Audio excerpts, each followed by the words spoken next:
আসসালামু আলাইকুম, সবাই কেমন আছো বলো তো। আজ আমার খুব ইচ্ছে করছিল ভুনা খিচুড়ি খেতে। তো ভুনা খিচুড়ির জন্য অবশ্যই এখানে মুগের ডাল লাগে। তো বাসায় দেখছি মুগের ডাল নাই, তো কি করা যায়, আজকে রান্না করে ফেলছি মুসুরির ডালের খিচুড়ি। আর এই মুসুরির ডালের খিচুড়িটা তো অসাধারণ লাগে। আর এই খিচুড়িটা কিন্তু খেতে খুবই ভালো লাগে যখন ঝুমঝুম করে বৃষ্টি হয়। আজ প্রচণ্ড বৃষ্টি হচ্ছিল, তাই মন চাচ্ছিল খুব করে খিচুড়ি, ভুনা খিচুড়ি খাওয়ার। তো আজকে তোমাদের ভাইয়াকে বললাম যে কিছু আনা লাগবে না, শুধু কয়েকটা ডিম নিয়ে আসো বাইরে থেকে। তো ডিম নিয়ে আসলে এই মুসুর ডালের খিচুড়ি, ঝরঝরে খিচুড়ি দিয়ে ডিম ভুনা দিয়ে খেতে খুব ভালো লাগবে। অবশ্য চাইলে এটা গরুর মাংস দিয়ে খেতেও খুব মজা, কিন্তু না, আজকে যেহেতু মাংস রান্না করা হয়নি, তাই আজকে ডিম ভুনা আর হয়ে যাবে মুসুর ডালের খিচুড়ি। আর মুসুর ডাল খিচুড়ি রান্না করতে আমি কিন্তু এখানে একদম ঘরে থাকা আস্ত মশলাগুলোই নিয়ে নিচ্ছি, গোলমরিচ, এলাচ আর লং আর হচ্ছে দারচিনি। এবার হচ্ছে সামান্য তেলের মধ্যে আমি কিন্তু এটাকে ভেজে নিচ্ছি। আর আজকের এই মুসুর ডালের খিচুড়িটা কিন্তু আমি চিনি গুঁড়া চাল দিয়ে, পোলার চাল দিয়ে রান্না করব। আর এটা খেতে এত ভালো হয়, এটার স্মেলটা এত ভালো হয়। আসলে খিচুড়ি বলতেই আমার খুব ফেভারিট একটা জিনিস, আমি খুবই পছন্দ করি খিচুড়ি। আর যদি ঝুমঝুম বৃষ্টি হয় তাহলে তো কোনো কথাই নাই।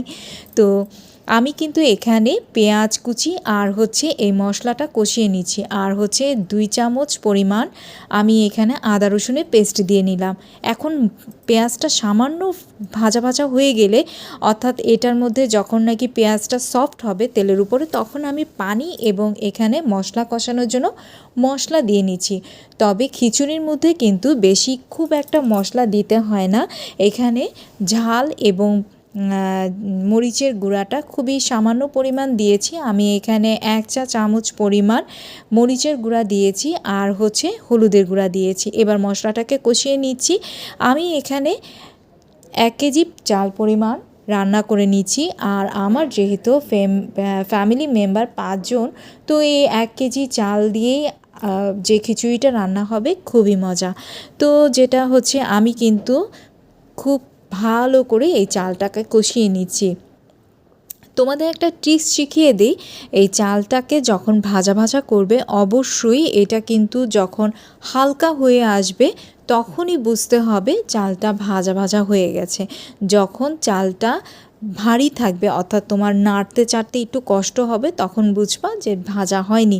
আর যখন চালটা হালকা হয়ে ভাজা হতে শুরু করবে, তখনই দেখবা চালটা হালকা হয়ে যাবে। এই পর্যায়ে আমি কিন্তু লবণ দিয়ে নিচ্ছি। আর লবণ ছাড়া তো খাবারটা একেবারেই জমবে না, তো লবণ দিয়েও আমি আরও ভাজা ভাজা করে নিচ্ছি। এখানে 3-4 মিনিটের মতো ভাজা ভাজা করে নিচ্ছি। এই পর্যায়ে আমি কিন্তু চালে পানি দিয়ে দিব। তো 1 কেজি চাল হয় 3 পট, 3 পটের পানি হচ্ছে আমি ডাবল দিব, যাতে খিচুড়িটা একটু মাখা মাখা হয়, ঝরঝরা প্লাস একটু মাখা মাখা হবে, খেতে অসাধারণ লাগে। আর আজকে যেহেতু ডিম ভুনা দিয়ে খিচুড়ি খাবো, সেক্ষেত্রে একটু যদি আঠালো ভাব থাকে তাহলে কিন্তু মন্দ হবে না। একটা বলক আসলেই আমি পানি দিয়ে ঢাকনা দিয়ে ঢাকা দিয়ে নিচ্ছি। এ পর্যায়ে আমি কিন্তু ঠিক 15 মিনিট পরে ফিরে আসলাম। আর দেখো আমার এই ঝরঝরে খিচুড়িটা অসাধারণ লুক ক্রিয়েট করেছে।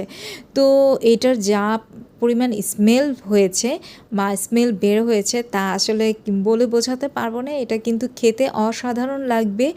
যে কোনো বিফ দিয়ে বলো, মাছ ফ্রাই দিয়ে বলো, ডিম ভুনা দিয়ে বলো, সব কিছু দিয়েই খেতে অসাধারণ লাগবে। আর লাস্টে কিন্তু আমি ঘি দিতে একটুও ভুলি নাই। আর আমি যেহেতু ঘিটা পছন্দ করি, তাই ঘি দিতে কার্পণ্য করি নাই। যদিও এটা আসলে হেলথের জন্য একটু অস্বাস্থ্যকর, তারপরও যেহেতু খেতেই মন চেয়েছে, তাই মজা করে খাওয়া যায় কিভাবে। তো এখন আমি কাঁচামরিচ দিয়ে এটাকে হালকা একটু ভাপে রেখে দেন হচ্ছে এটা আমি পরিবেশন করব। আর আমার এই খিচুড়িটার স্মেল এত ভালো হয়েছে, অসাধারণ হয়েছে। তোমরা রান্না করে নিতে পারো ঘরে সব প্রকার মশলা দিয়ে। ভালো লাগলে অবশ্যই লাইক, কমেন্ট, শেয়ার। আল্লাহ হাফেজ।